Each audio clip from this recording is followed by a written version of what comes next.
Sea alabado Jesucristo y María su Santísima Madre. Bienvenidos a Conservando la Fe. Hoy tenemos un programa muy interesante porque vamos a tratar un tema que es necesario que nosotros cristianos clarifiquemos. Hoy en muchos lugares se está hablando de que los animales son personas no humanas. Incluso en el ámbito político, legislativo, hay quienes están haciendo este esfuerzo para que se reconozca la personeidad de los animales, personas no humanas. También se habla mucho de derechos de animales, pero estas concepciones del animal como persona o de los derechos de los animales se contraponen directamente con el pensamiento cristiano, que es el que construyó la civilización occidental.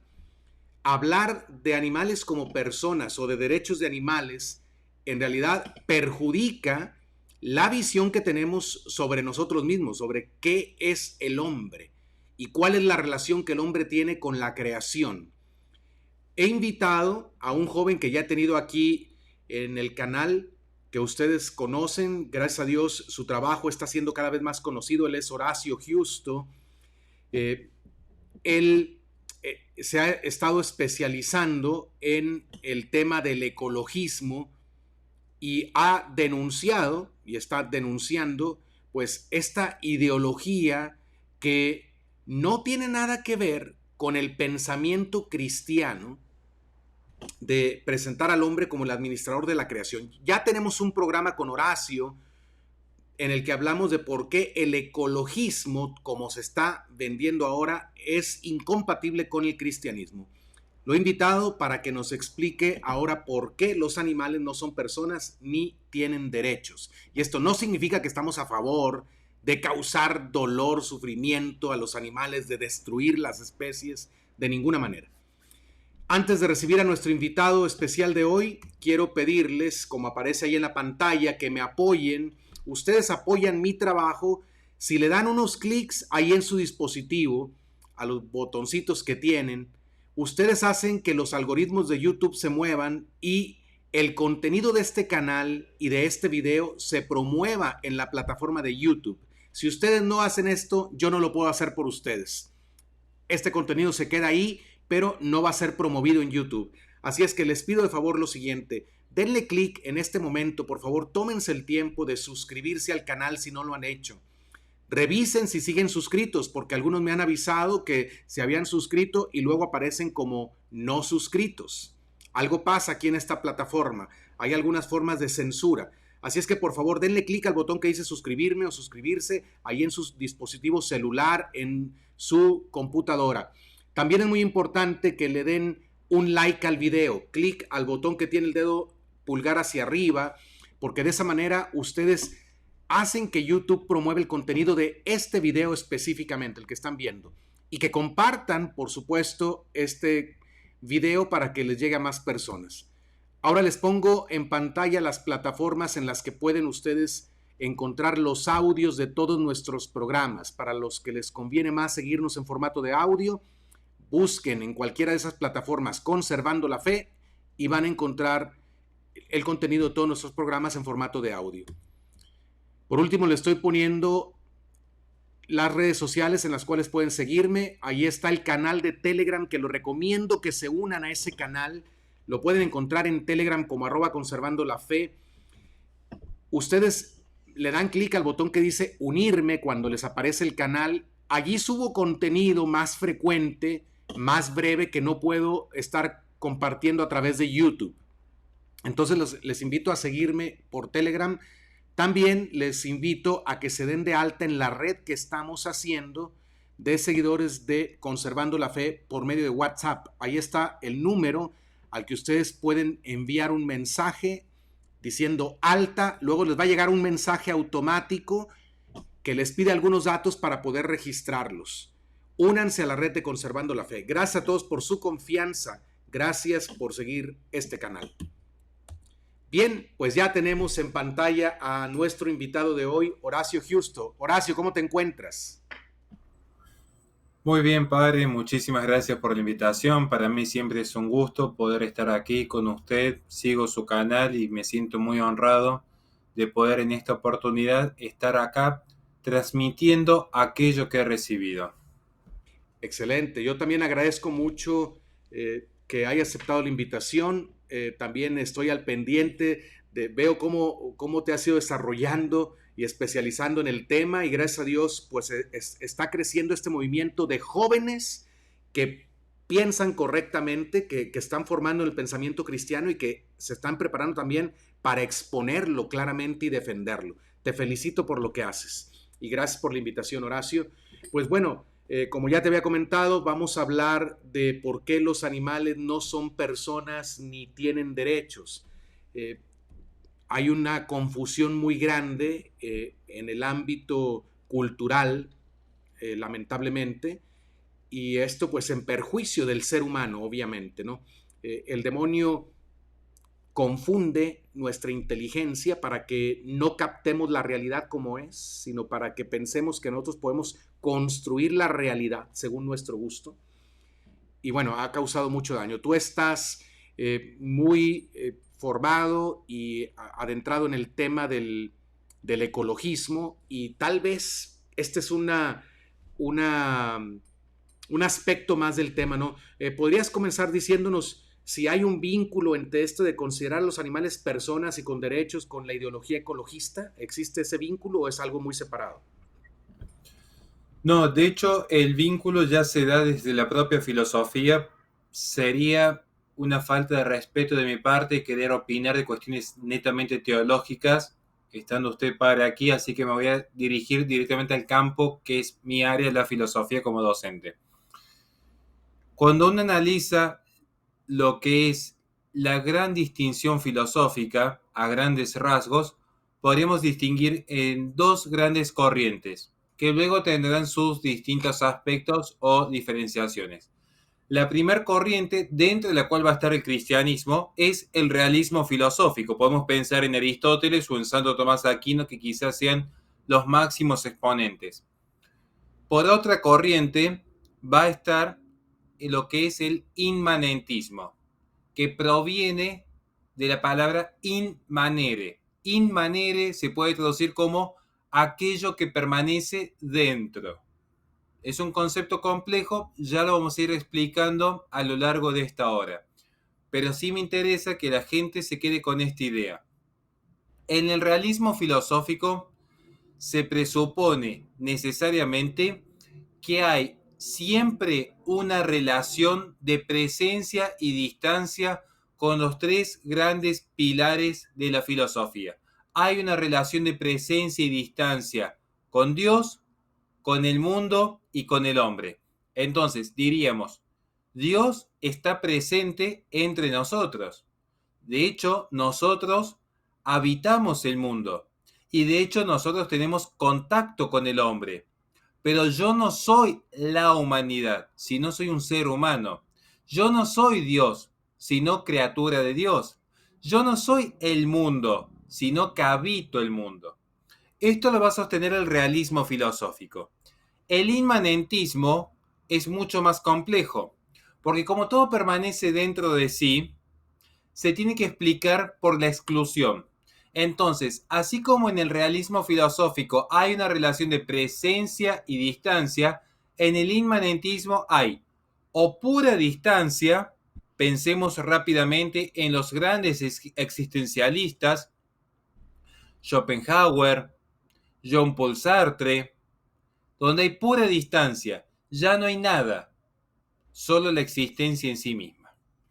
O donde hay pura presencia. ¿Cuál va a ser el máximo exponente del monismo filosófico? Porque es pura presencia, de allí la palabra mono, que significa uno. Y un dato que le puede servir a la gente que nos está viendo, cada vez que vean el sufijo ismo, cristianismo, monismo, liberalismo, comunismo, significa sistema de ideas. Entonces, el monismo es un sistema de ideas que se basa solamente en el uno. ¿Cuál es el máximo exponente del monismo? Baruch Spinoza, que dentro de la filosofía ha sido de los pocos filósofos no cristianos que han logrado tener una filosofía, podríamos llegar a decir, sólida. Aunque yo sea detractor y tomo mucha distancia del pensamiento de Spinoza, hay que reconocer que es una filosofía tan sólida que ha logrado expandirse en el mundo entero. Y esto es la base de considerar que el animal tiene derechos. Por eso siempre lo planteo y lo trato de hacer con la mayor claridad posible, porque es un tema complejo. No pocas veces católicos de muy buena fe, cristianos en general, consideran que el animal tiene derechos. Es más, en una mala lectura bíblica llegan a presuponer que al ser creados por Dios, tienen una suerte de respeto absoluto hacia los mismos. Pero esta idea, que no es estrictamente cristiana, la derivan curiosamente del pensamiento de Spinoza, quien pertenecía a otra religión y que de hecho fue excomulgado de esa otra religión por plantear las herejías que planteó. El punto es que esta idea de Baruch Spinoza es muy importante. Yo sé que ahora es complejo lo que voy a explicar. Les pido paciencia, pero si logran entender esto, van a entender cómo funciona gran parte del pensamiento postmoderno. Baruch Spinoza va a creer en Dios, porque de hecho él pertenecía a una sinagoga. Él creía en Dios, pero él toma muchos elementos del pensamiento de Descartes y muchos elementos del pensamiento de Malebranche. Entonces, como racionalista, él intenta reconfigurar a la luz de la razón lo que serían misterios de fe. Concretamente, lo que es el acto creador y la presencia absoluta de Dios. De allí que va a decir que Dios ya no es inmaterial como lo es para el católico. De hecho, para el católico, uno de los atributos de Dios es que no puede ser un Dios material, porque la materia, para el realismo filosófico, es principio de cambio. Es decir, el cambio opera sobre la materia. De allí que tenemos que tratar de morir en estado de gracia, porque es cuando la forma se abandona la materia. Pero ya llegaremos a eso luego cuando hablemos del alma de los animales. Volvamos a Spinoza. Spinoza va a decir que Dios es uno y que todo lo que existe no es en participación de Dios, como si lo sostendría Santo Tomás de Aquino. Para Santo Tomás de Aquino, pensemos, yo, mis hijas, el sol, las nubes, los animales, tienen un grado de participación, porque son entes, ente significa aquello que ejerce el acto de ser, que están participando y por eso todo ente, al participar en cierto grado de los atributos divinos, poseen sus trascendentales. Res, unum, aliquid, bonum, pulcrum y verum. Por eso vamos a decir, para que la gente lo entienda en términos simples, todo lo que existe tiene un grado, aunque sea mínimo e ínfimo, de participación en Dios. Alguien podría decir, ¿qué sucede con un alma condenada? Bueno, de hecho, si Dios no amase esa alma condenada en ese grado, le quitaría el acto de ser. Ya no sería, pero el alma sigue siendo. Entonces, Dios ama la creación y por eso la creación existe. El tema es que existe en un orden y en una jerarquía. Concepto fundamental para los que les gustan ver estos vivos e ir tomando nota. Un concepto fundamental para el realismo filosófico es el concepto de orden y del orden se deriva la jerarquía, algo que no tiene el inmanentismo. Ahora van a ver el punto por qué es fundamental esto. Esto es fundamental. Entonces, como estamos viendo, Baruch Spinoza va a sostener en su inmanentismo que ya no hay una relación de presencia y distancia con Dios, sino que todo es Dios. Entonces, tanto una ratita como un arbolito, como yo mismo, seríamos Dios. Seríamos más concretamente una extensión de Dios, ya no por participación, sino por extensión. Entonces, para que la gente lo entienda de la forma más simple posible, se le voy a dar el ejemplo que se me acaba de ocurrir.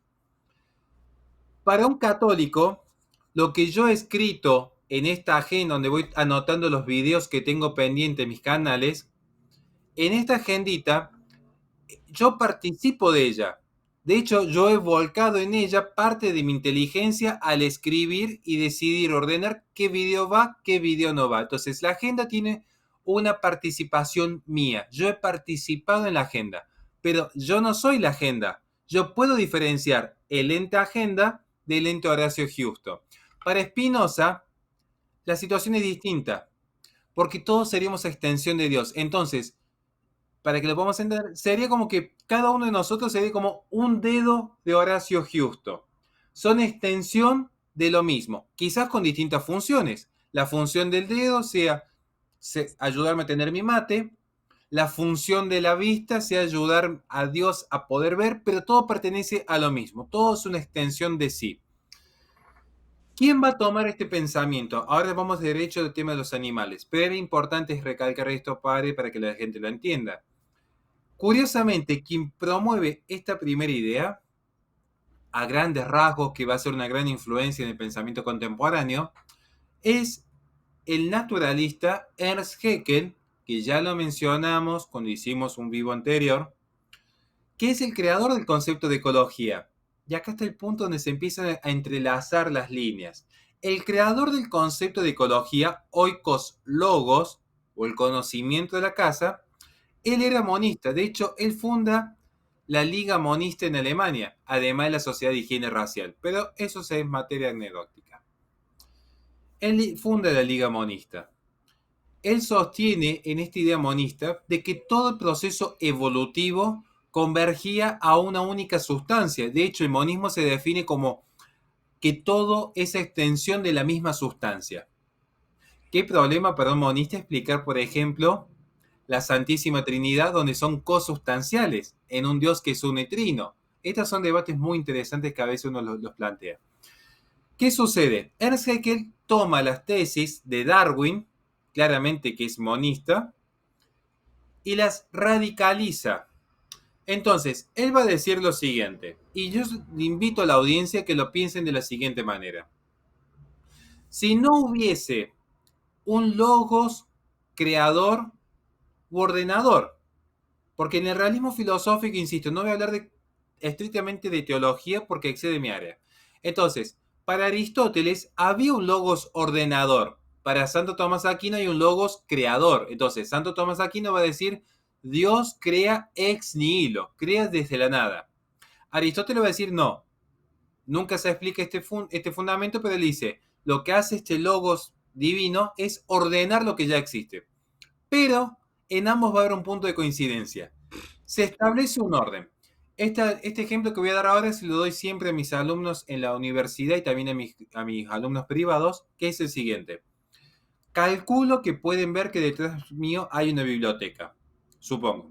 No le pueden hacer zoom, pero si hicieran un zoom verían que de un lado están libros de filosofía, justo atrás mío libros de teología, de este otro lado libros de la historia de la iglesia, abajo literatura, después historia, tiene un orden los libros. Yo sería una inteligencia que ordene esto. Pero supongamos que entran mis hijas, que a veces lo hacen, y me desacomodan mis libros. O sea que estas dos especies, entre comillas, de criaturas mías, han desacomodado mis libros.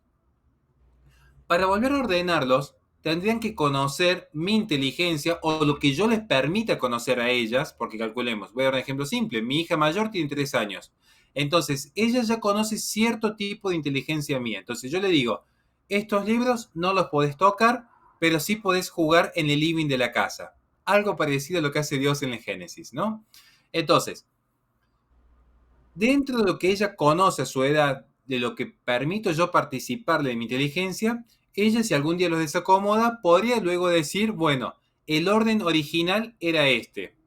Por eso nosotros, aunque pequemos, podemos volver nuevamente a ordenar nuestra alma en función de Dios. De la misma manera podría mi hija ordenar. Ahora, ¿qué pasaría si yo no estuviera? Si yo no estuviera, quizás mi hija en algún momento podría ordenarlos. Pero las generaciones pasarían y quizás los nietos de mi segunda hija ya no sabrían el orden de los libros. Quizás podrían decir, los libros en realidad son juguetes que se usan para poner en el piso y caminar sobre ellos. Esto es lo que sucede con el inmanentismo. Se pierde esta noción de orden y jerarquía, que es muy importante. Por eso va a decir Ernst Haeckel, y por eso hice esta larga introducción y este largo ejemplo, pero es para que se pueda comprender, este naturalista que crea el concepto de ecología va a decir lo siguiente: la historia del ser humano es la historia de un vertebrado a la par de cualquier otro mamífero. Claro, si Dios no está, y acá donde yo le pido a la audiencia que participe, que lo puedan pensar, si Dios no es, ¿dónde va a surgir el criterio ético moral? Yo ahí voy a mostrar que hay distintas formas de llegar a un criterio moral. Por ejemplo, el utilitarismo, el consecuencialismo de Jeremy Bentham, podríamos considerar el constructivismo moral, el escepticismo moral, podríamos tomar una suerte de metafísica de las costumbres según Kant, o lo que es una idea moral intuitiva, como se sostuvo en el siglo XVII, pero finalmente uno cuando empieza a indagar no pareciera que hay una moral sólida, no pareciera que hay un código deóntico como los 10 mandamientos que son universales, sino que pareciera ser que la ética va a ser siempre relativo a. Si Dios no existe y yo quiero apelar a una idea utilitarista, por ejemplo, ¿cómo sucede en la actualidad? De hecho, la ONU no es relativista en lo moral, es netamente utilitarista. Se toman el pensamiento de Jeremy Bentham, toman el pensamiento de John Stuart Mill, el pensamiento de Peter Singer y lo materializan en políticas públicas, abiertamente. Un ejemplo simple, para que la gente no vea que esto es una ficción. Voy a citar una ficción, de hecho. Voy a citar una ficción. Los Vengadores, cuando aparece el malo de Thanos, yo no sé si Thanos es el malo, porque para la ONU no lo sería. Thanos dice, hay que acabar con la mitad del universo, de la vida en el universo, para que los recursos alcancen hacia todos. ¿Acaso alguien ha leído en profundidad lo que es la Agenda 2030? Entonces, este es el punto. Sobre esta línea trabaja el animalismo. No es casual, por ejemplo, que los grandes defensores de los derechos animales, y no solamente Peter Singer, podría pensar en Petra Kelly, podría pensar también en Steven Wise, el mayor promotor de los derechos animales en Estados Unidos, podría pensar en Dave Foreman, que era presidente de la asociación terrorista Earth First, ecoterrorista para ser más preciso. Son todos utilitaristas. ¿Por qué este es el problema? Hasta aquí quería establecer esta pequeña introducción, pero ahora si quiere paso de lleno a explicar cómo se vincula estrictamente la filosofía, porque acá va a venir el punto central y con esto corto esta primera parte, para que la gente lo pueda ver. Cuando surge la noción de Dios ha muerto y el hombre lo ha matado, que creo que en algún momento hay que repasar la influencia de Nietzsche en la actualidad, creo que quizás no ha sido lo suficientemente explorado y por eso tenemos la sociedad que tenemos. Pero cuando surge esta idea, fue necesario que el ser humano empezase a bregar por un nuevo código moral.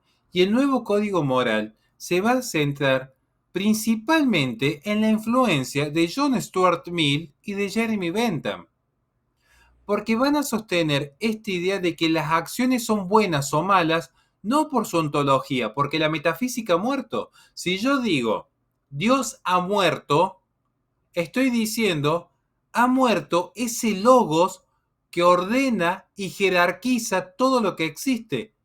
Ha muerto aquello que está que está más allá de la física.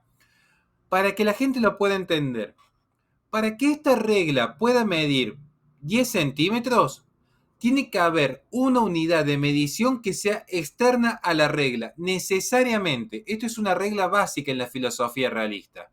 Entonces, cuando hablamos de metafísica, para yo poder establecer qué es bueno, qué es malo, qué es bello, qué es feo, qué es verdadero, qué es lo que no es verdadero, necesito que la bondad, la belleza y la verdad sean externo a aquel ente sobre el cual yo estoy ejerciendo un juicio, porque es el modelo sobre el cual yo amparo la medición. Como Dios ha muerto la metafísica con él. necesariamente. Entonces el hombre tiene que volver a establecer un nuevo criterio de bondad. Ya no va a haber algo que sea ontológico. La gente va a pensar que estoy exagerando en esto que voy a decir. Yo hace poco tuve un debate con un vegano, defensor de los derechos animales, donde yo le hice una sola pregunta. ¿La violación es buena o es mala? ¿Saben cuál fue su respuesta? Depende. Claro, para un católico esto es atroz, porque la propia acción es mala en sí. La propia acción es mala en sí. Siempre, en cualquier circunstancia. Exactamente, porque hay algo ontológico por detrás que nos permite sostener que hay una causa deficiente en esa acción, no una causa eficiente. Ahora, resulta ser que se va a empezar a decir que la bondad depende de cuánta felicidad y cuánto placer genere en los seres que sean susceptibles de sentir placer o sentir felicidad. Por eso, cuando John Stuart Mill plantea su tesis, lo primero que se le dijo es, de aquí a unas generaciones se van a empezar a considerar personas a los animales, porque ellos también pueden sentir placer y dolor. Si mi criterio para establecer que algo es bueno o es malo es cuánto dolor se genera, va a suceder lo que tenemos hoy y cierro con esto para que la gente lo pueda entender así en la actualidad. No es, como algunos dicen en redes sociales, disparatado e incongruente e hipócrita considerar que es legítimo el aborto mientras se está diciendo que tienen derecho las ballenas o las tortuguitas. Hay muchas veces que en redes sociales se dice, le quieren dar derechos a los animales, pero luego están a favor del aborto. De hecho, esto es muy coherente con el utilitarismo. Es muy coherente. ¿Por qué? Porque como lo explicaría Peter Singer lo sostiene cuando establece lo que es ética práctica, que también en Revolución Animal da esta tesis, y lo dice expresamente a tal punto de que genera un repudio mundial por parte de los padres de niños discapacitados, porque él dice, la vaca tiene un grado de conciencia, yo como docente de filosofía diría, tiene un grado de conocimiento, porque la conciencia es distinto, Es distinto. pero lo voy a citar siendo justo con Peter Singer, dice, la vaca tiene un grado de conciencia sobre su vida, por eso intenta huir del peligro. Tienen, por lo tanto, más derecho a la vida, porque tienen más capacidad de sufrimiento o de placer que un niño por nacer que no ha desarrollado el sistema nervioso central o un discapacitado mental grave. Esto lo dice expresamente. Claro, a un católico esto le resulta horroroso, pero es muy coherente con el utilitarismo, porque al no haber un Dios ordenador, lo que sucede es que el hombre, de manera inmanente sobre sí mismo, porque ya no hay nada fuera del hombre, el hombre empieza a darse su código ético, y un código ético basado en la felicidad y el placer de lo que se siente.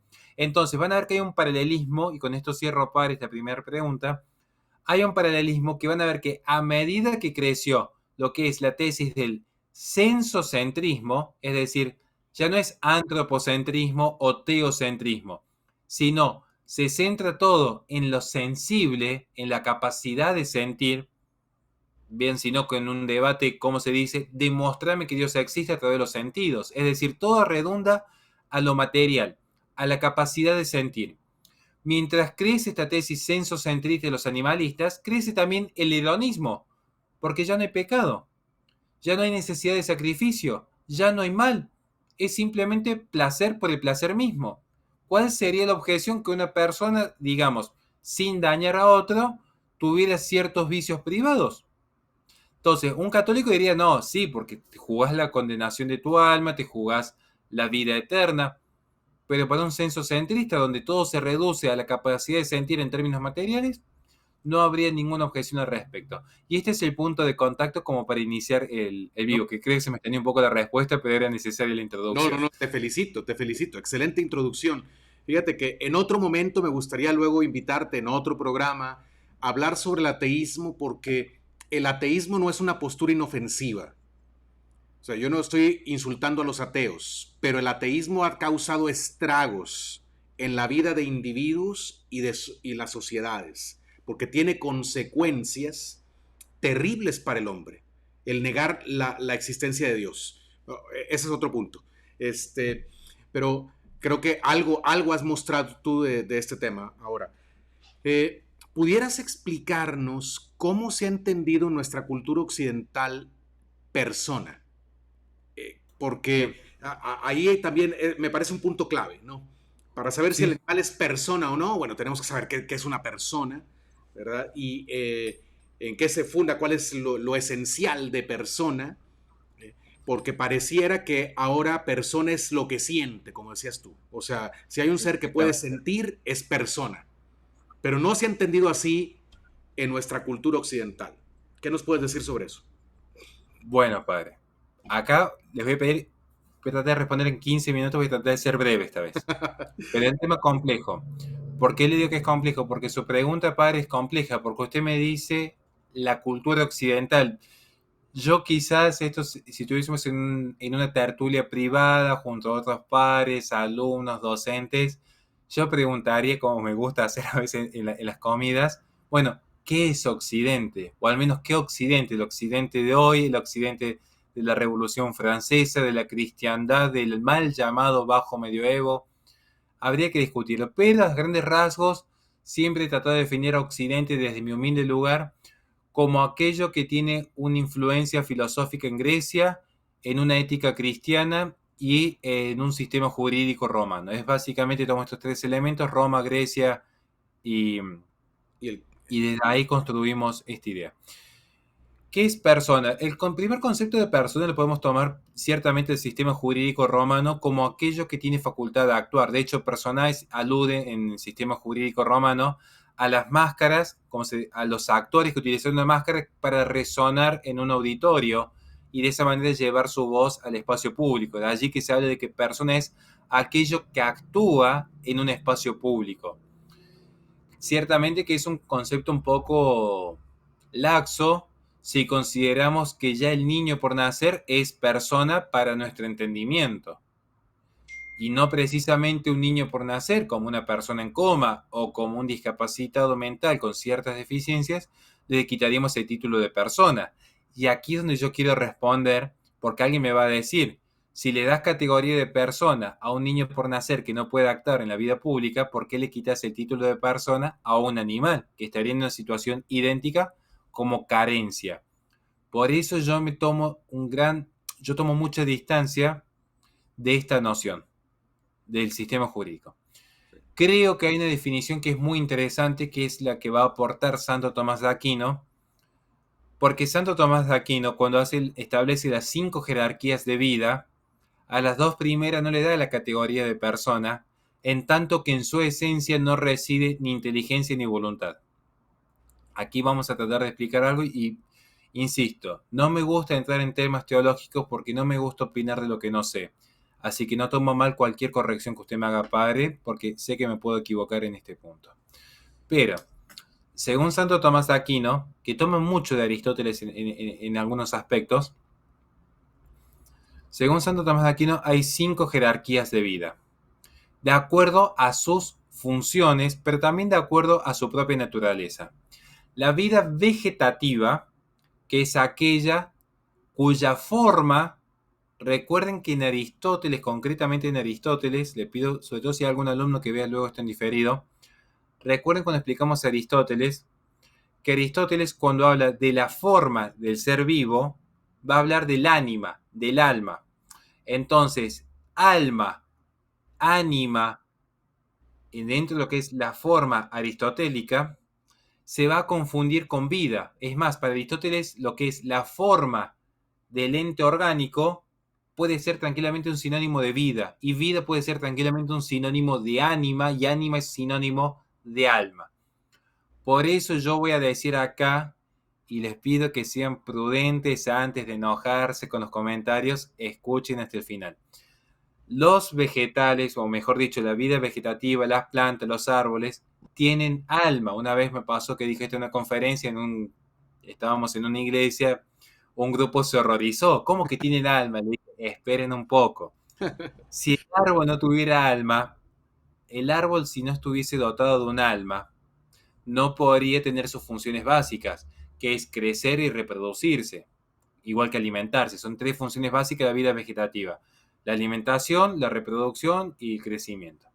Por eso la vida puede florecer en el término más literal de la palabra, porque tiene esta función vegetativa, tiene un alma. Lo que sucede que en este primer grado de vida, al igual que en el segundo grado de vida, que es la vida sensitiva, donde el animal aparece en este segundo grado.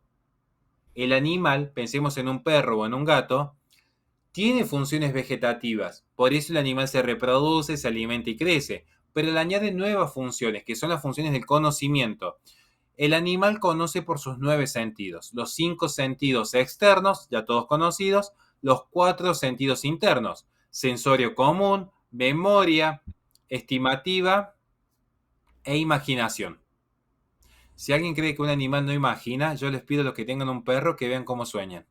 Así de simple, el ejemplo más básico. Y esto hace también al conocimiento. Esto también es conocimiento sensible. A veces se quiere discutir, a mí me pasó de ver gente que queriendo abrazar el empirismo o queriendo abrazar el racionalismo, se olvidan que en realidad la imaginación también forma parte de lo que es el conocimiento sensible. Los animales tienen conocimiento sensible. Lo que sucede con la forma vegetativa como con la forma sensitiva, con esta alma de la planta o con esta alma del animal, es que esta forma se agota en la materia, para que lo podamos entender. Yo tengo aquí, por ejemplo, pueden ver atrás, voy a dar el ejemplo, tengo atrás mío una biblioteca, ¿no? La biblioteca tiene materia y forma. La materia va a ser madera y la forma, bueno, la forma propia de un mueble. Entonces la forma sería mobiliario, la forma mobiliaria. Si yo prendiese fuego en un ataque de locura a mi biblioteca, Dios quiera que no pase, pero supongamos que es un ataque de locura, yo prendo fuego a mi biblioteca, cuando se agotó la materia, se agotó la forma. Ya no hay una forma que subsista. Esto es muy importante que esté tomando nota. Igual sucede con el animal. Lamentablemente los perros no van al cielo. Lamentablemente, o sea, aunque a uno le encantaría que sí, a mí de verdad me gustaría mucho, pero bueno, uno se sujeta a la autoridad de la iglesia y lo que la iglesia enseña, porque tiene una razón de ser lo que estamos diciendo aquí. El animal, cuando muere, su forma, entiéndase, su alma, se agota, su vida se agota dentro de esa materia. Es decir, si murió el animal, murió también esa alma. Igual que cuando un árbol está talado, la forma del árbol, el alma, fue agotada. Ya no es, ya no es. Esto es muy importante los términos. Por eso no digo ya no existe, porque hay una cuestión mucho más profunda entre la diferencia entre el ser y existir. Sí, ¿Qué también. sucede con el ser humano? El ser humano, criatura predilecta de Dios, tengo mis fundamentos para sostenerlo, digamos, en términos teológicos, pero esta sería materia para otro vivo. Pero esta criatura predilecta para nuestro Padre tiene funciones vegetativas, tiene funciones sensitivas, por eso tenemos los sentidos, por eso nos podemos reproducir, pero tenemos también lo que son las funciones racionales. Por eso el tercer grado de vida tomista es la vida racional. ¿Por qué somos seres racionales? Porque nuestra alma puede ejercer la función intelectiva y la función volitiva. Nuestra voluntad siempre quiere el bien, por eso el mal entra bajo apariencia de bien. La voluntad siempre quiere su bien, necesariamente sin excepción. Aun cuando el ladrón sale a robar, que sabe que está haciendo un mal, su voluntad quiere su propio bien. Lo que sucede es que está nublado el juicio. Esto incluso hay una cuestión para estudiar respecto al Antiguo Testamento en el Génesis, pero no quiero entrar en ese tema. Y la inteligencia se orienta hacia la verdad. Entonces, como el ser humano está dotado de inteligencia y voluntad, el ser humano es libre. Y eso lo hace superior a toda criatura. Y no estoy hablando solamente en términos teológicos. Esto lo estoy planteando estrictamente desde el punto de vista aristotélico, tomando elementos de Santo Tomás de Aquino. Pero ni siquiera he hecho citas bíblicas. Estoy diciendo, nuestras funciones nos hacen superior al animal, porque somos libres. Luego va a venir el cuarto y el quinto grado de vida, no lo quiero mencionar, porque sé que es un tema teológico, pero para que no se queden con las dudas, el que lo quiere investigar está en la suma teológica. El cuarto grado de vida, que también vamos a considerar persona, va a ser la vida angelical. En un determinado punto, la vida angelical también es una persona, en un determinado grado. Y luego, la vida divina. Por eso, no está mal en un determinado sentido, hay que ser cuidadoso aquí, no está mal en un determinado sentido, considerar que Dios, que es uno y trino, son tres personas. En un determinado sentido, que acá me corrige el padre si me equivoco, pero decir que son tres personas cosustanciales no está mal, en cuanto que estamos hablando que son capaces de operar a través de la inteligencia y la voluntad. No le podemos quitar el atributo tanto intelectivo como volitivo, sobre todo en Dios, porque cuando uno quita uno de los dos atributos, les voy a dar una persona que cayó en este error. Guillermo Dockham.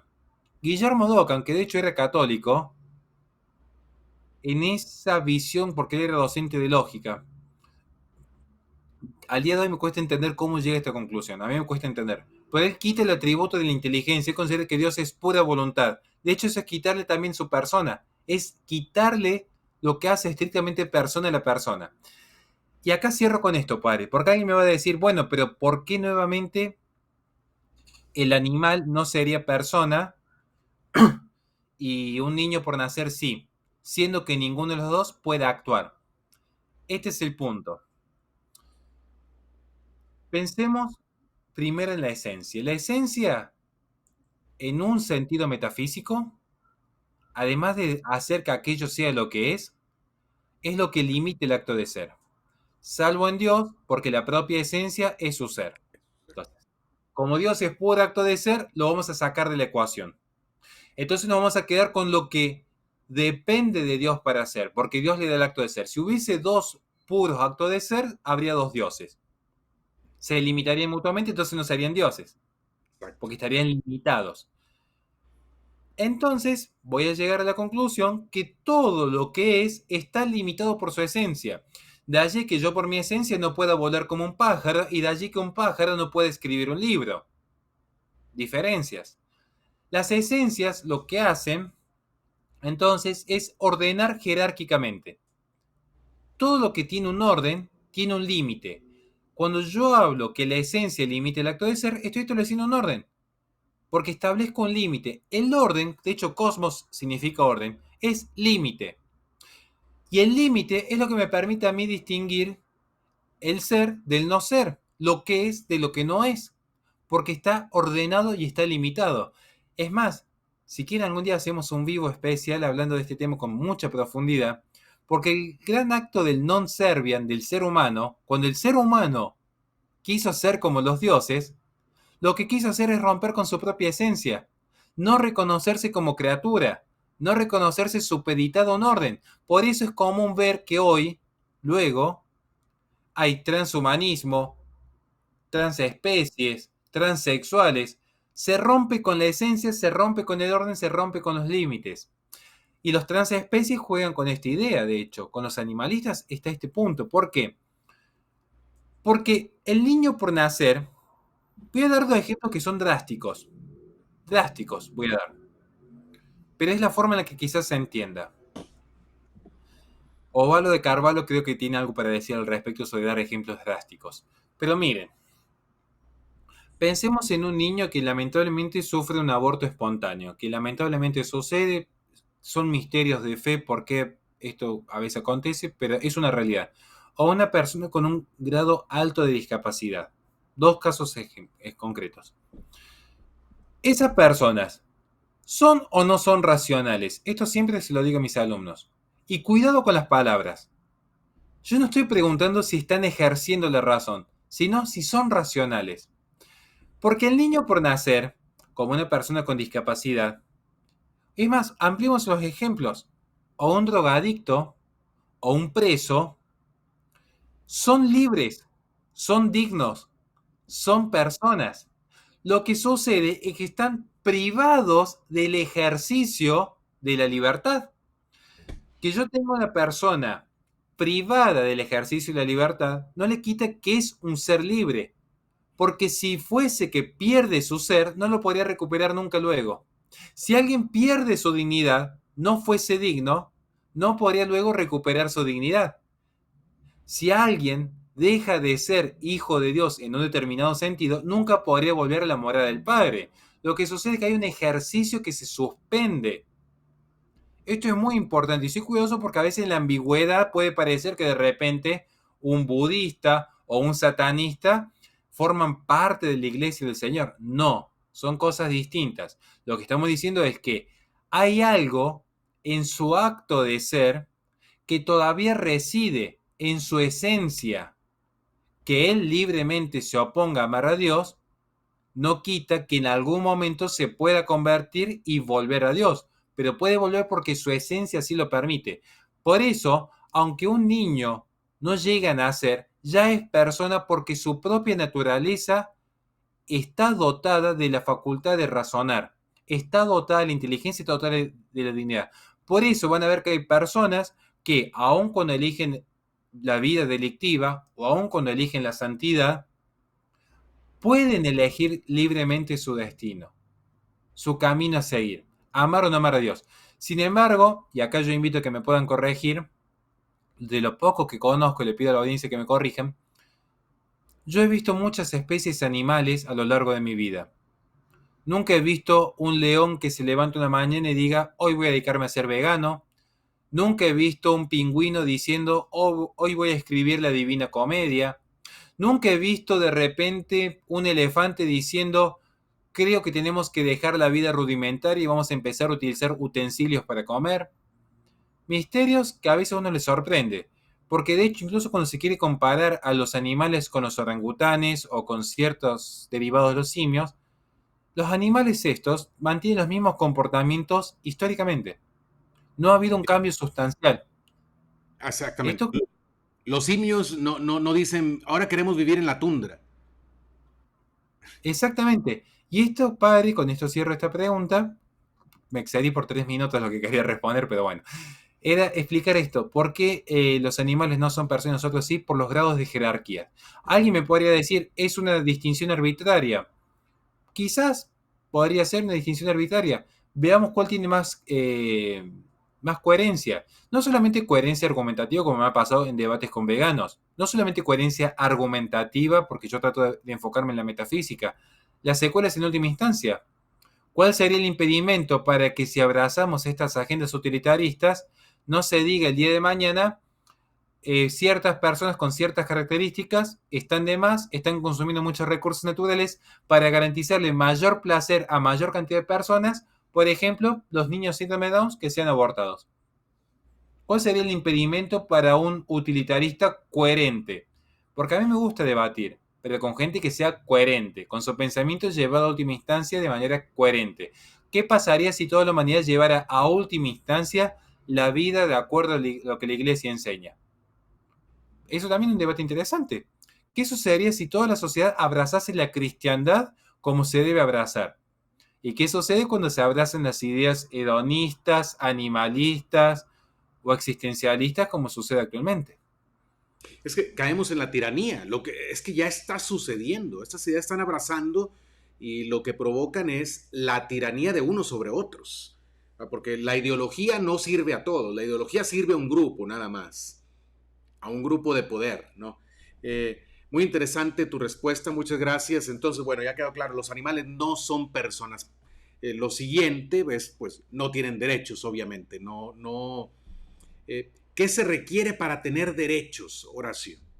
¿Cuál es la condición para decir yo tengo derecho? Bueno, eso ya es materia más jurídica y es complicado, porque nuevamente, en el caso de los jus naturalistas, van a tratar de establecer una especie de esencialismo. Entonces van a decir, en tanto que un ente esencialmente pertenezca al género humano, ya está dotado de las prerrogativas que son propias del ser humano. El derecho a la vida, el derecho a la libertad, a la propiedad. Esto no me gusta aventurarme en estas áreas porque a veces se caen en pensadores como John Locke y yo no soy muy partidario de esas corrientes. Uh-huh. Para las corrientes más realistas, sobre todo el realismo cristiano, la propia alma. ¿Por qué la propia alma? Y qué bueno que me hizo esta pregunta, padre, porque quizás me olvidé explicar algo antes. Recordemos que la forma del ser humano no se agota en su muerte. Esto es algo que es muy importante. Ya voy a entrar al tema de los derechos, pero quería cerrar con esto que creo que es importante. ¿Por qué el alma humana es absolutamente más digna que todas las especies animales juntas? Porque todas las especies animales juntas, como contingentes que son, podrían desaparecer. Podrían desaparecer. Y luego no habría rastro alguno en la realidad. Simplemente han desaparecido. No queda rastro alguno. De hecho, ¿qué rastro podríamos tener nosotros de alguna estrella que se haya extinto hace millones de años? No, no cambiaría nuestra esencia. Sin embargo, el alma del ser humano es a la eternidad, o mejor dicho, es al infinito. El alma del ser humano subsiste, ya sea en la gloria de Dios o en la perdición. Pero el alma del ser humano subsiste. Es un subsistente. No así la forma de los animales. La forma del ser humano es un subsistente. Y de hecho, esto es lo que nosotros consideramos como un fundamento para decir que tenemos derechos. Porque los derechos lo que hacen en última instancia es establecer prerrogativas. Van más allá de un sistema de abstención y especulación que es propio de sistemas jurídicos, sino que es aquello que perfecciona y conduce a la perfección al ser humano. ¿Y por qué el ser humano necesita llegar a la perfección? ¿Por qué se necesita que se respete su derecho a la vida? ¿Por qué se necesita que se respete su derecho a la intimidad, su derecho a la propiedad, su derecho a la honestidad, al trabajo, al estudio? Porque todo esto hace, dentro de las prerrogativas, a la vida virtuosa. Y lo que hace la vida virtuosa como fundamento del derecho, estoy hablando de derecho más abstracto, no lo piensen solamente como un código penal, que eso es accidental. Lo que hace la prerrogativa es permitir, o mejor dicho, establecer aquel sistema que permite que el ser humano se eleva en la virtud. Porque la virtud lo que hace es perfeccionar la forma, perfecciona el alma. Por eso el que es estudioso, trabajador, honesto, justo, caritativo, quien practica la fe, se eleva como el santo. Mientras que el iracundo o el lascivo, aquel que se priva de la razón, se degrada como una bestia. Esto lo explica Aristóteles, esto ni siquiera es Santo Tomás de Aquino, ni siquiera es San Agustín. Esto es Aristóteles metafísica. El vicio degrada al hombre y la virtud lo eleva. Lo que hacen las prerrogativas es evitar, o mejor dicho, establecer una guía, porque la evitación lo va a dar el poder coercitivo en última instancia, pero establece el modelo mediante el cual, a través del respeto a esta guía, la persona se puede perfeccionar y elevar en virtud. Ahora, ¿cómo se podría elevar en virtud un animal? Porque un ser humano podría, de hecho, terminar con la vida de su propia prole. Lamentablemente sucede. Si no vayan a ver un evento feminista, la propaganda es abierta. Igualmente un gato podría comerse sus propias crías. Ahora, yo nunca diría el gato es bueno o es malo. Yo nunca diría el gato tiene derecho a o tiene derecho sobre. ¿Por qué? Porque no es un ente racional. No es un ente que por su propia esencia puede elevarse. El niño por nacer es persona y tiene derecho a la vida. ¿Por qué? Porque si se respeta esa prerrogativa, de hecho, el niño por nacer ya al menos tiene la posibilidad de ser bautizado. Por dar un ejemplo concreto en materia teológica, tiene el derecho a ser bautizado. Y eso le permite que mediante esta gracia del bautismo se eleva o tiene la posibilidad de perfeccionarse. No estoy entrando, porque yo me imagino en los comentarios, porque yo conozco el mundo de YouTube de memoria.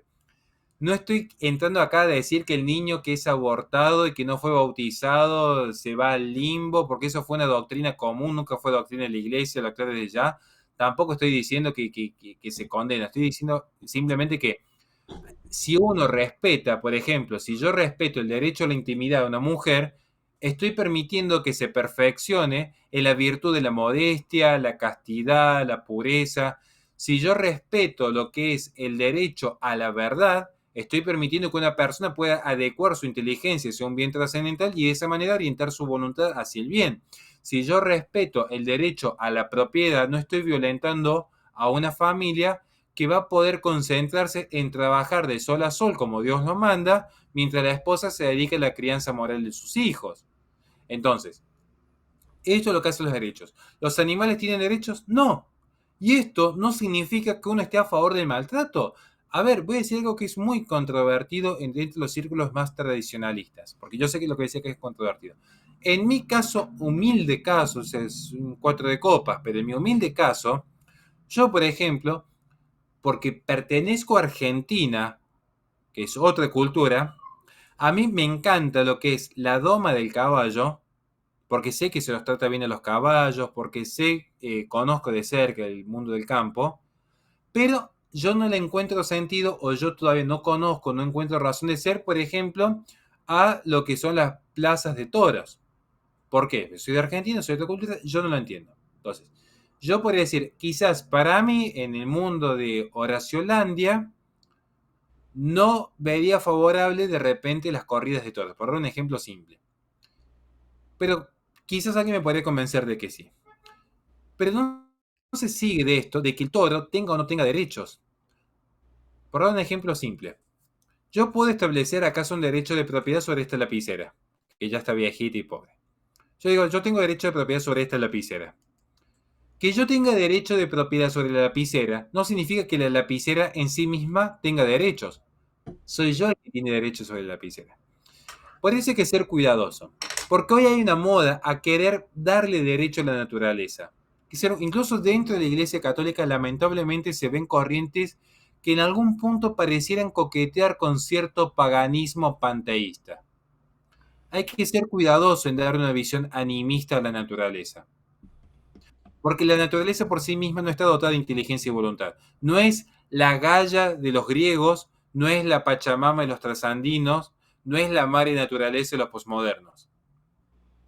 Es una creación de Dios, donde el hombre, por un deber moral, está obligado a una justa administración.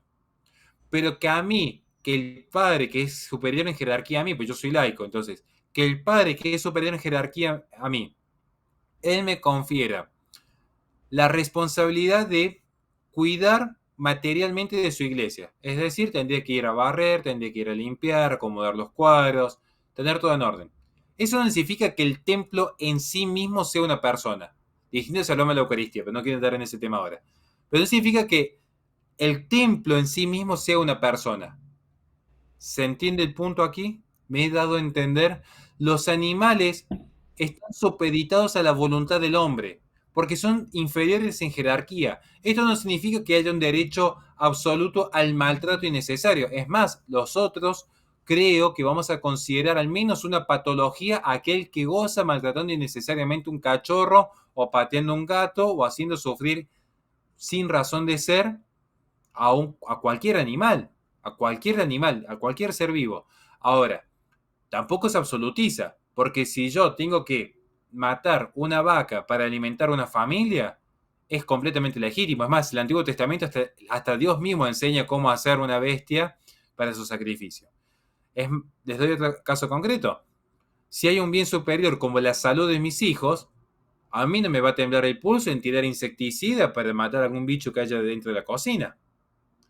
Si hay un bien superior, como es alimentar a los niños en el merendero y necesitamos una explotación de vacas para conseguir la leche, y se tendrá que hacer.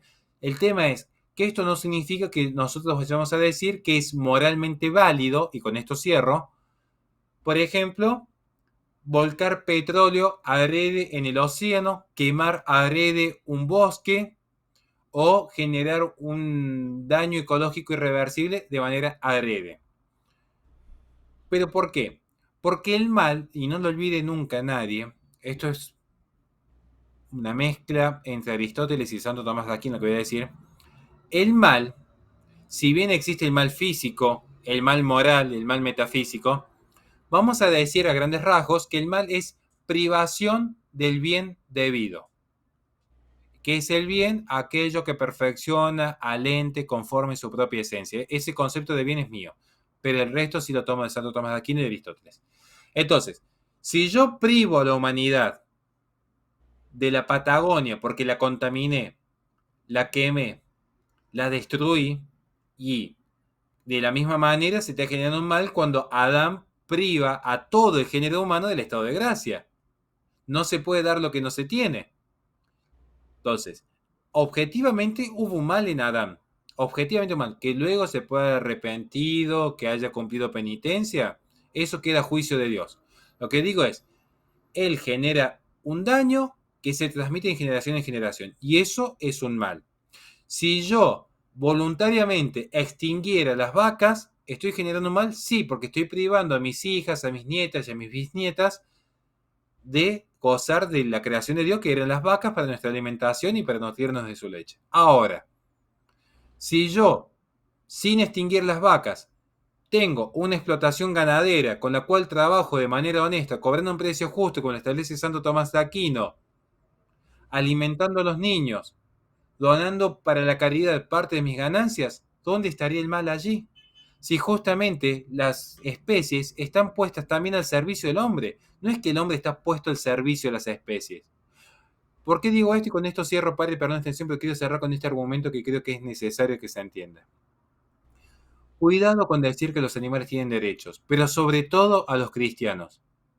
Porque cuando los cristianos, y sobre todo los católicos, empiezan a decir toda la creación está puesta en un par de, al igual que el hombre, cuando el animal está a la par del hombre porque Dios creó al hombre, Dios creó al león, Dios creó a la jirafa y estamos a la par. ¿Saben lo que está diciendo ese ser humano cuando dice eso, padre? Está diciendo, Dios, vos no sabes nada.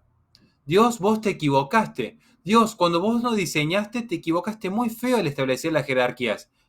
Es como que venga mi hija y me diga, no, no, papá, vos estás muy equivocado, porque los libros de filosofía no van ahí, los libros de filosofía van allá. Yo decía, a ver, hija, yo te amo mucho, pero no. Crecer, terminar una carrera, dedicarte a dar clases y te das cuenta por qué los libros están donde tienen que estar. Lo mismo sucede acá con el hombre. El hombre quiere decirle a Dios, no, vos te equivocaste, porque en realidad yo sé, yo creo, yo pienso que deberíamos estar a la par con todas las especies, que todos deberíamos tener los mismos derechos. El propio Dios establece una jerarquía. El propio Dios lo establece. Entonces, es como a mí me resulta llamativo y raro cuando muchos católicos se aventuran a decir hay que reevaluar esta noción de los animales y sus derechos. Porque algo que ni Dios, ni la tradición, ni el magisterio, ni la Biblia han sostenido en ningún momento de la historia, salvo ahora en el siglo XXI. Perdón la extensión, padre, pero No, no, quería no, cerrar. está muy bien argumentado. O sea, en el fondo es lo que decías al principio, es el rebelarse contra los límites, contra el orden del creador. En el fondo es eso, es decir, si hay creador o no, no me importa. Voy a hacerlo a mi modo, ¿verdad? Y sí, qué bueno que lo has explicado porque luego tiene muchas consecuencias prácticas, ¿no? El problema es que esta concepción, al ponerse en práctica en la vida ordinaria, pues va cambiando cosas, ¿no? Yo me acuerdo, me tocó subir a un avión, y unas personas que a un lado llevaban un gato que se la pasó maullando todo el tiempo, ¿verdad? Yo gracias a Dios no soy alérgico a los gatos, ¿eh? Pero dices, bueno, ¿cómo es posible que estamos llegando a este punto en que ya no se piensa en cómo están las demás personas alrededor, ¿verdad? Puede haber una persona alérgica a cierta cosa, ¿no? Y ahora, no es lo mismo cuando en un avión va un bebecito llorando. No, no es lo mismo, ¿verdad? Si va un bebecito llorando en el avión y llora todo el tiempo, tenemos razones para tolerar eso y decir, bueno, ok, esta familia tiene que viajar, no va a abandonar al bebé, pero el gato, el perro, tratarlos como si fueran parte de la familia, porque ya está pasando eso, ¿no? Se consideran personas, se consideran con derechos, se empiezan a tratar como si fueran parte de la familia. Hay gente que ya hasta la iglesia, hasta la misa quiere llevar al perro o al gato. Entonces, bueno, sí, estas cosas van afectando la manera como nos conducimos, o bien, tal vez también es posible decir que la manera como empezamos a actuar, tal vez irreflexivamente, solo porque lo copiamos de otros, va cambiando el modo como pensamos, ¿no? Y vamos borrando esas jerarquías, esos límites que el creador puso. Quería preguntarte, ¿qué ¿Qué expresión podemos usar para no decir nosotros ecología, ecologismo? ¿Cuál sería la expresión más compatible con el pensamiento cristiano que podemos usar para ese, pues, cuidado de las cosas creadas? ¿Cómo se podría decir? Nosotros, o sea, decir, nosotros no somos ecologistas. Bueno, ¿qué sí somos? Católicos. Católicos, pero en relación al ambiente, bueno, a la naturaleza, no a la naturaleza en términos filosóficos, sino a la creación. ¿De qué podemos hablar? ¿Cuidado de la creación o...? Sí, yo siempre diría sentido común. Pasa que es muy complejo porque esto de hecho lo hablaba ayer con Sarah Winter. Bueno, Sarah Hoff ahora. Lo hablamos anoche, tuvimos una cena los dos y yo le decía, claro, es como fácil, este es el problema de las ideologías. Imponen una agenda que antes nunca se había tratado. Entonces ellos ya marcan el camino. Entonces ahora es ser ecologista, porque de hecho hasta hay menciones dentro de lo que son los propios documentos vaticanos respecto al ecologismo. Pero ya hay una palabra que en su génesis está viciada. Exacto. El tema es que como ellos marcan el inicio, ya no hay otra propuesta. Porque si fuese por ejemplo, si fuese alguien, ¿qué propones vos frente a cualquier dogma revolucionario? La contrarrevolución, o ser el tradicionalista, o ser medievalista. Hay distintas formas, porque ya hubo un antes que me permite a mí tener un modelo. Aquí como ya se marca desde el inicio lo que es el ecologismo de esta visión inmanentista, siempre digo, cuando se quiere compatibilizar con el pensamiento católico se cae en una contradicción, porque la propia Génesis, insisto, y esto lo dije en cada conferencia que di en México, que invitaba a que encuentren un solo pensador ecologista hasta 1970, de 1892 a 1972, un solo pensador ecologista que no sea inmanentista. Uno solo. Ahora, el inmanentismo con el catolicismo es como un círculo cuadrado. Es como pedirle a Dios que haga un círculo cuadrado. O sea, escapa a su omnipotencia porque no es posible por la propia esencia. Entonces, uno dice, bueno, pero ya está de moda. ¿Qué términos usamos ahora? Y es complicado, padre. Sinceramente se lo digo. Yo siempre diría simplemente sentido común. O sea, no hizo falta más que el magisterio, que la tradición, que la verdad revelada para ordenar lo que ya es. Para simplemente respetar el orden. Porque no es que vamos a ordenar nosotros la creación. Para simplemente respetar el orden. Era quizás una cuestión más propia del sentido común, dirían algunos conservadores, con los que me llevo muy bien. Una cuestión propia del sentido común. No he pensado al día de hoy un término, porque, insisto, es como hablamos con Sarah Hoff anoche. A una persona que se opone al feminismo, a una persona que dice, yo respeto a las mujeres, yo respeto a mi esposa, a mi hija, a mi mamá, yo creo en la igualdad ante la ley, creo que somos iguales en dignidad, entonces no quiero ser feminista. Yo le digo, bueno, ¿qué término le daríamos al antifeminismo? ¿Machismo? No creo que sea lo mejor, digamos, decirle, yo no soy feminista, yo soy machista. Por eso les pregunto, hay algunos casos donde sí es más fácil encontrar un término medio. Por ejemplo, con el debate del transhumanismo. Hay algunos que son completamente escépticos y otros que son bioconservadores. Es decir, mientras se conserve la esencia de la vida, la tecnología podemos tolerar. Y vean mi vivo respecto a la tolerancia y la paciencia, porque ahí se aclaran algunos puntos al respecto. Vamos a tolerar, en pos de un bien mayor y trascendental, ciertos avances tecnológicos. En el caso del ecologismo, padre, debe ser sincero, como siempre dije, cuando yo no tengo la respuesta, no tengo miedo en decir ignoro. Ignoro qué término utilizar. O sea, pues ahora estamos en la etapa simplemente de denunciar ciertas inconsistencias filosóficas. ¿Cómo me denomino yo? Católico. Y desde ahí me amparo para las decisiones de vida. Ok, muy bien, excelente, Horacio. Creo que ha sido muy clara tu exposición y te agradezco muchísimo. Yo espero que la audiencia pues se interese un poco más en este tema. Volvemos a recomendar el libro del cual tú eres coautor, el libro negro del ecologismo. ¿Cómo se puede adquirir en general? Porque este programa no solamente se ve en México, lo ven en prácticamente todo Hispanoamérica. ¿Dónde se consigue tu libro? Para aquellos que todavía no lo han podido obtener. Bueno, por ahora lo estamos distribuyendo solamente en Argentina, Chile y México. En Argentina es laresistenciaradio.com/libros. Está en mi sitio web, en mis redes. En Chile es muy fácil de conseguir porque está en Chema Librería, también que Legados Ediciones. Simplemente ponen en Google Legados Ediciones o Librerías Chema, que son grandes, y lo consiguen con suma facilidad. Y en México en la página de Ideas Libres a Full, que creo que están en promoción ahora haciendo envíos gratis a todo el país. Yo desconozco porque le digo la verdad, como yo me dedico a escribir, yo todo eso lo delego a las editoriales. Entonces allí en Ideas Libres a Full se puede conseguir y si Dios quiere, voy a estar en octubre en Ciudad de México y Guadalajara ya confirmado. Veremos si volvemos a Monterrey o no, eso dependerá de la providencia de Dios. Así que los invito a que me sigan en redes si quieren estar al tanto. Y como siempre digo, cualquier tipo de pregunta es bienvenida. Me pueden escribir a mi Instagram que siempre respondo si se han quedado con inquietudes o si quieren participar de las clases gratis de filosofía que doy los viernes a la mañana, que es parte de nuestro apostolado, bienvenido sea, que estamos todos aquí aprendiendo día a día.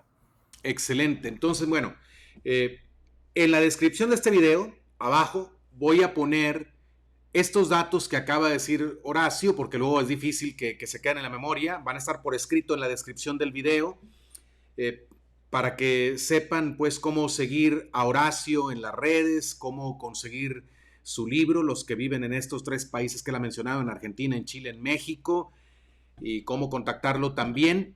Qué bueno que das clases de filosofía, eso es muy importante. Ahora, si alguien quisiera estudiar formalmente un programa de filosofía, ¿hay la posibilidad, sabes, de un buen programa de filosofía? Sí, de hecho, donde yo doy clases en la universidad es IEX Ecuador. Me pueden contactar a mí, les paso todos los datos. Es una universidad privada y son línea estrictamente tomista. De hecho, soy de los poquitos que no es sacerdote ahí que está colaborando dentro de lo que puede.